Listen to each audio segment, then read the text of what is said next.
bienvenidos.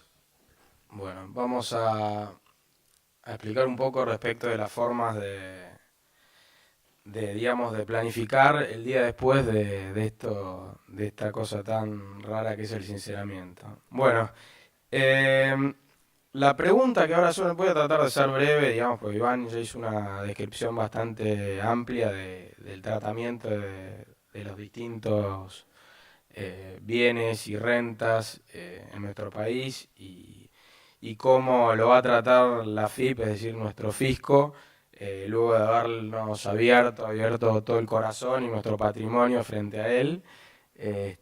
Y bueno, pero antes para poder minimizar, ¿cómo hacer para poder minimizar el impacto impositivo que va a tener ese contribuyente que blanqueó, que mostró su verdadero ser ante el fisco?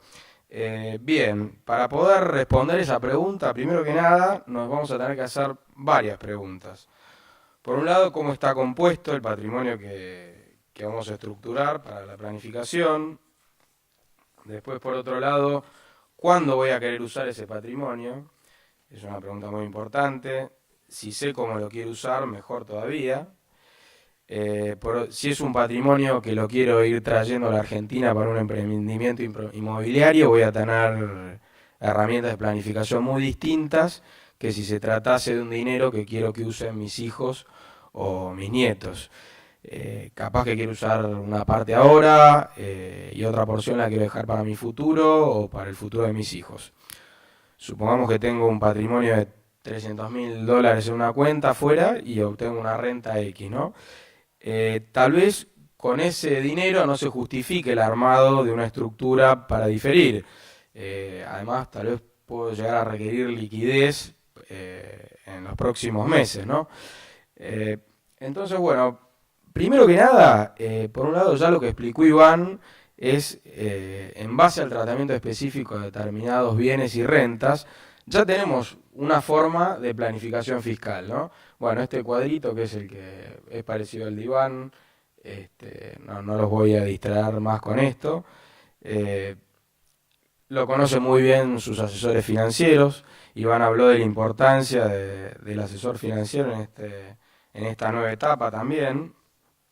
Ellos lo conocen de memoria y en la medida en que vayan digamos, a guiarlos por este camino, les van a ir indicando también el tratamiento fiscal de estas rentas.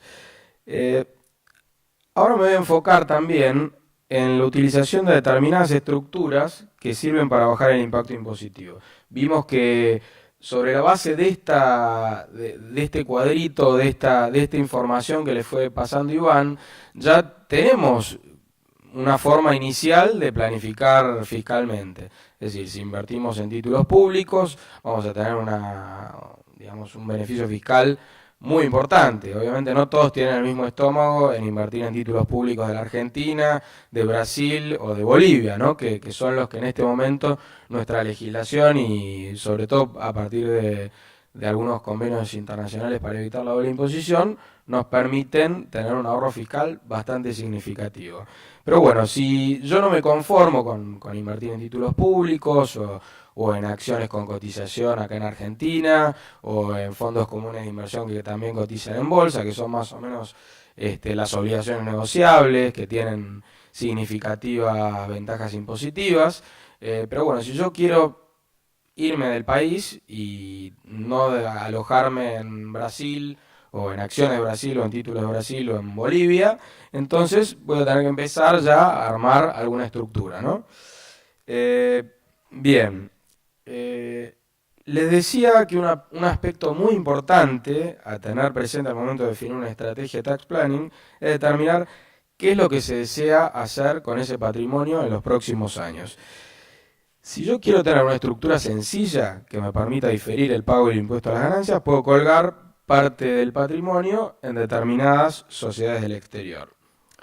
Y como Iván les explicaba, es bastante común, y esto viene ya de antes, no solo desde ahora con el blanqueo, pero es bueno, antes se usaba más para esconder que para diferir, ¿no? Pero, es decir, usar determinadas sociedades en el exterior que permiten diferir el pago del impuesto acá en la Argentina, hasta el momento en que las ganancias sean distribuidas por la entidad. En el gráfico supongamos que tenemos una sociedad en otro país y de la sociedad cuelga una cuenta de inversión.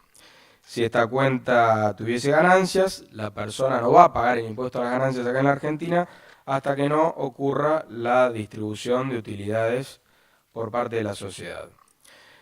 También este esquema, y seguramente Enrique nos vaya a hablar más adelante, tiene otros usos, como evitar en los Estados Unidos el impuesto a la herencia, y también para que no haya que abrir una sucesión. Por ejemplo, las sociedades en las Islas Vírgenes Británicas, que son bastante utilizadas por los argentinos, permiten que si uno de los socios fallece, los otros también puedan acrecer sin necesidad de hacer una sucesión. Y acá va otro gráfico, donde además del sujeto, o la mujer acá, porque siempre se pone un hombre, acá yo puse una mujer que tiene inversiones en el exterior. Acá, además de una cuenta de inversión, tendría, bueno, la clásica, un inmueble, un departamento en Miami, supongamos, ¿no? Y este esquema me permite diferir el impuesto argentino que debería pagar cuando las inversiones me den una renta o cuando obtenga dinero por el alquiler del inmueble. Este esquema, y acá me voy a meter en una explicación que ya adelantó Iván, y es que funciona con determinadas sociedades ubicadas en países fiscalmente sanos, como por ejemplo Estados Unidos, España, Inglaterra, Uruguay, pero también hablo de Uruguay como país fiscalmente sano porque ya, bueno, para nosotros nunca fue un paraíso fiscal salvo las AFI, que estaban en la famosa lista negra. Pero bien, como les explicaba Iván, no solo voy a tener esos beneficios en sociedades ubicadas en países fiscalmente sanos, también los voy a tener si canalizo las inversiones a través de sociedades en países o jurisdicciones que hasta hace poco, hasta hace bastante poco, hasta hace el año 2013, eran consideradas como paraísos fiscales. BVI, Caimán, Bahamas, Panamá, bueno, hay una lista bastante grande que teníamos que regir nuestro país hasta el año 2013. Y se trata de países o jurisdicciones donde los impuestos son muy bajos o casi inexistentes. Y ahora ustedes se preguntarán, ¿por qué ahora se permite, no? Bueno, desde el año 2013. Bueno, antes a las sociedades que estaban en paraísos fiscales, como les decía, se les aplicaban las normas antidiferimiento, que tienen origen en Estados Unidos en las CFC Rules. Había una lista negra de paraísos fiscales y en esa lista como estaban casi todos los que generalmente uno conoce como paraíso fiscal, y les reitero lo de Uruguay, que estaba solo para la SAFI. Entonces, si yo antes de 2013 canalizaba las inversiones a través de una sociedad en BVI, cuando la sociedad obtenía ganancias, tenía que hacer de cuenta que ya las había distribuido. Entonces tenía que pagar impuestos en la Argentina. Pero en el año 2013, bajo la administración de Chegaray en la FIP, se impulsó un decreto que dijo, bueno, acá ya no hay más paraísos fiscales. Ahora, digamos, la tendencia, la onda es dividir entre países cooperantes y no cooperantes. Y en reemplazo de la antigua lista negra se sacó una lista blanca, inmaculada, que se publica en la página de internet de AFIP, ¿no? Y se va actualizando. Y como les decía, en esa lista están casi todos los países, incluyendo todos los que antes eran paraísos fiscales, salvo 5 o 6 países donde uno jamás dejaría el dinero, como Siria, Libia, bueno, todos países que están en guerra o en catástrofe, y salvo algún expresidente se decía que tenía parte en Siria, pero bueno, en general el común de la gente no va a dejar su patrimonio en esos lugares tan, digamos, tan efervescentes. Bien, para estar adentro de la lista blanca, de la nueva, entre comillas, lista blanca, basta con haber iniciado negociaciones, es decir, no hace falta tener un convenio, sino que basta con haber iniciado negociaciones para intercambiar información con la Argentina. Es decir, si imagínense el peor paraíso fiscal del mundo, donde no se paga nada y que siempre fue opaco, pero se sienta en la mesa con los negociadores de Argentina, entonces a partir de ahí ya sale mágicamente de la lista negra, perdón, ya directamente ni hay lista negra, aparece en la lista de inmaculados de países cooperantes. O cooperadores, como le quieran decir, pero la FIP le dice países cooperantes. Ustedes googlean en internet la página países cooperantes de la Argentina. Bien. Eh, Más allá de los últimos acuerdos multilaterales, mundiales, donde casi todo el mundo está subido a esta tendencia, la Argentina venía celebrando acuerdos bilaterales de intercambio de información con todos los paraísos fiscales habidos y por haber. Se ve que las anteriores autoridades de la administración fiscal acá en Argentina han hecho muchos viajes. Muchos de estos lugares, de estos paraísos fiscales, tienen la particularidad que además tienen unas playas espectaculares, así que han conocido y se ve que la han pasado bastante bien, se han puesto los flotadores y se han metido en aguas cálidas.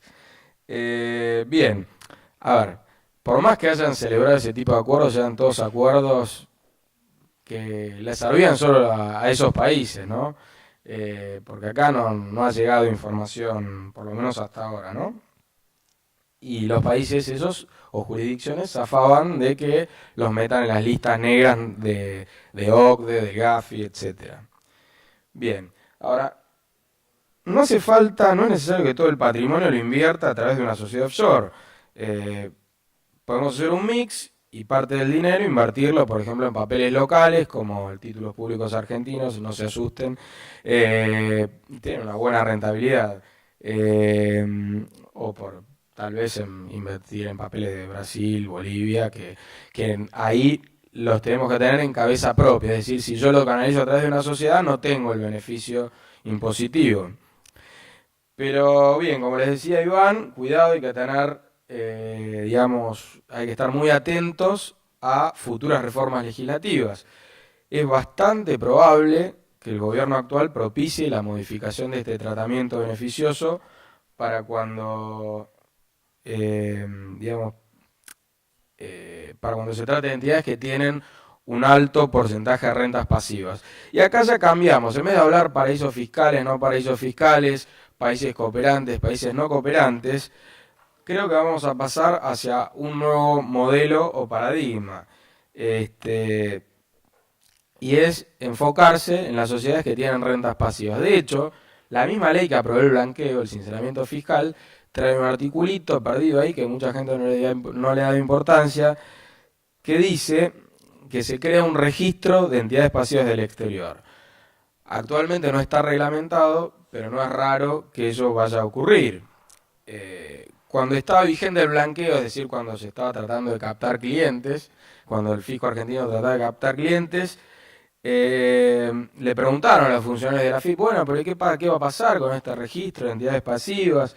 ¿Va a ser para, digamos, para engancharlos a todos los que tienen este tipo de entidades y grabarlos, tirarles un mazazo en la cabeza?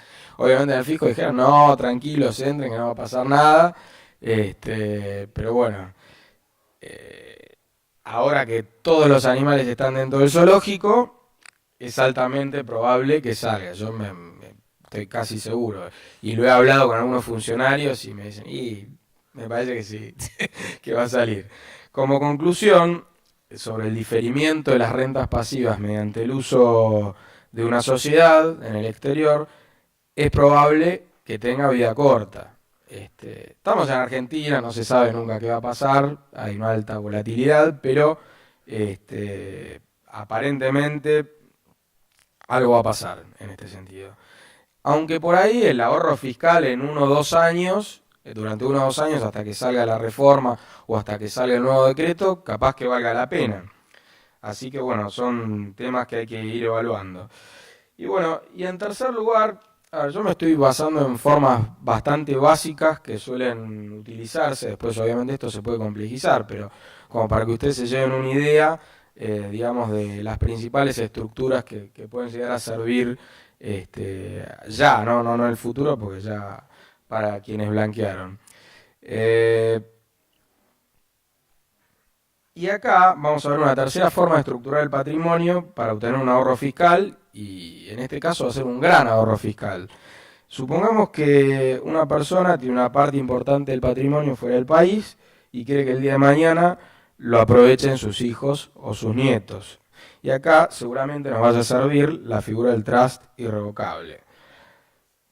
Para unos clientes puede resultar muy difícil, por no decir imposible, acostumbrarse a esta palabra irrevocable y a lo que implica, que es el desapoderamiento, ¿no? Pero el beneficio fiscal es muy grande. Si yo estructuro eh, el trust de manera que pueda demostrar ante la FIP, ante la Administración Fiscal, que esos bienes ya no forman parte de mi patrimonio y que no tengo nada que ver con la administración, en la Argentina esos activos y sus ganancias no van a pagar ningún impuesto. Hay dictámenes bastante recientes y jurisprudencia del organismo fiscal que avalan esta postura, son bastante sólidos a mi criterio. Y bueno, los grandes patrimonios aquí se estructuran con esta figura, ¿no? Aunque también suele funcionar bastante en otras jurisdicciones. Después Bruno nos va a contar porque él ha estructurado bastante trust de residentes de Brasil. Y acá pasa, es como si los bienes no perteneciesen a nadie, porque por lo que el fisco no va a poder reclamar que se paguen impuestos sobre estos bienes. Y hay que entender también que irrevocable no significa que el patrimonio no va a servir para los fines para los cuales yo lo proyecté, o los fines que yo le coloqué. Este tipo de estructuras, además, no solo es utilizada con fines fiscales, sino también fines sucesorios, porque es una herramienta blindada que permite distribuir el patrimonio y sus rentas para cuando se produzcan ciertos hechos desafortunados, como por ejemplo el fallecimiento de quienes aportan los bienes, que son los settlers. Y bueno, y para darles una visión general de lo que es esta herramienta, después Enrique les va a comentar cómo funciona en los Estados Unidos. Vamos a preguntarnos, ¿qué es un trust? Primero que nada es un contrato, hay una persona que es el settler, que está ahí con la valijita, transfiere la propiedad de ciertos activos a otra persona, que es el trustee. ¿Para qué los transfiere? Bueno, para que los administre en beneficio de uno o más terceros, que son los beneficiarios, y los transfiera definitivamente a estos, a los beneficiarios, o a otros beneficiarios, cuando se cumpla un plazo o una condición. Por ejemplo, acá supongamos que dentro de 5 años. También, bueno, les decía que puede ser frente al acaecimiento de una condición, cuando se produzca un hecho determinado, por ejemplo la muerte del settler o el cumplimiento de determinada edad por parte de los beneficiarios, cuando los beneficiarios entren en la universidad, cuando se casen, si algún miembro de la familia se enferma, se ocurre una tragedia. Bueno, es una herramienta, como verán, bastante flexible que puede armarse como un traje a medida. ¿Para qué se usan los trusts? Bueno, ya algo de esto les dije. Este tipo de estructura permite que los activos se administren de acuerdo a lo que dice el contrato. Y desde que se cree el trust, los bienes salen del patrimonio del settler y esto genera una serie de beneficios. Por un lado, los activos quedan automáticamente protegidos de cualquier acción legal de los acreedores del settler, que pueden ser acreedores comerciales, familiares, excónyuges, etc. Y el trust genera una especie de coraza, inclusive más fuerte que la del fideicomiso acá en la Argentina, porque se establece en plazas donde se respeta mucho el derecho de propiedad.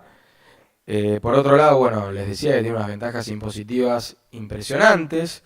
Acá en la Argentina, como les decía, no pagan más ni ganancias ni bienes personales. Recién se va a pagar ganancias cuando se distribuyan las ganancias o los bienes, y solo se va a pagar respecto de esa renta, no sobre distribuciones de capital.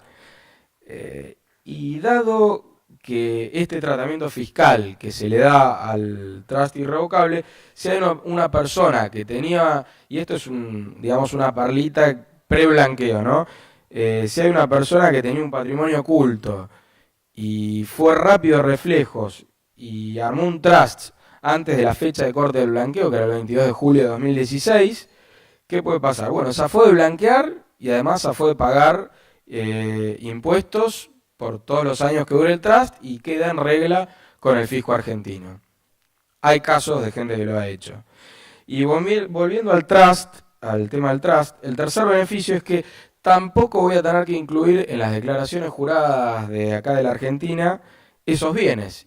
Y esto es muy importante, sobre todo por un tema que inquieta a muchos, que es la confidencialidad y hasta la seguridad física acá en la Argentina.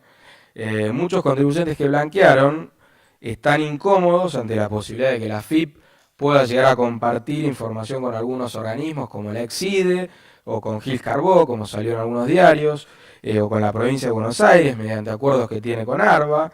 Es decir, ARBA, está bien, es un organismo fiscal, rige el secreto fiscal, pero es provincia de Buenos Aires, ¿no? Que hay que tenerle respeto, ¿no? a la provincia. Es un organismo propio que tiene vida propia y a veces puede resultar peligroso. Y también está el problema de los bancos, que para algunos trámites te piden que les muestres la declaración jurada. La AFIP sacó una resolución general prohibiéndoles a los bancos hacer eso, pero me han comentado que no le están dando demasiada bolilla. Ahora, algunos de estos temores que les comento son fundados, otros no. Es cierto que la AFIP tiene una larga tradición de respetar el secreto fiscal, salvo casos puntuales, ¿no? Donde se decía que vendían informes como si fueran veraz, pero en general, hay que decirlo, son bastante celosos de la información y más se están esmerando en parecer más todavía, sobre todo a raíz del blanqueo, ¿no? Pero bueno, para quienes no quieran correr riesgos, sobre todo riesgos físicos, esta estructura del trust es una buena alternativa. Entonces, en definitiva, concluimos, el trust sirve para pagar menos impuestos, para proteger el patrimonio y también para la privacidad. Y hay un tema importante, y es que para que la AFIP considere que realmente es irrevocable y que no paga impuestos acá, los bienes aportados al trust no pueden reingresar al patrimonio del que lo inicia, el settler. Entonces, jamás podría ser beneficiario el settler. Y esta es una restricción que hay que tener presente. A la AFIP tampoco le gustaría que el settler y los beneficiarios puedan decirle al trustee qué es lo que tiene que hacer con la administración y disposición de los bienes. Entonces, está bien preguntarse cómo entonces uno se puede asegurar que se cumplan los objetivos del settler, ¿no?